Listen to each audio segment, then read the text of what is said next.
Good morning, children. Good morning. Today our activity identification the big and small objects. Okay? Yes, Okay. I will call one by one. Maithili, pick up the boxes. Pick up the boxes.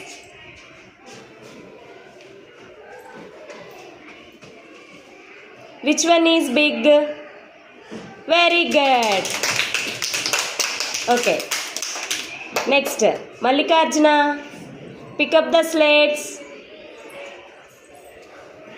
Which one is small? Very good. Nice. Put here.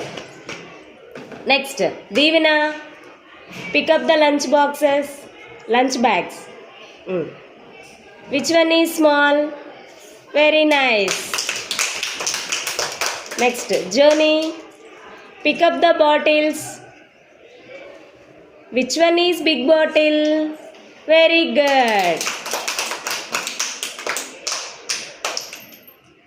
Next, Gautam, pick up the geometry boxes. Which one is small thing? Very good. Very nice. Put there.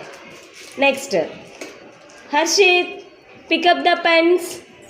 Pick up the pens. Which one is small pen? Very good. Put there. Naumika, pick up the erasers. Which one is big object? Very good. Put there. Ritika, pick up the balls. Pick up the balls. 2 balls. Which one is big ball? Show me. Very nice. Okay. Put there. Pranavi, pick up the bottles. Which one is small bottle? Very nice. Okay, put there.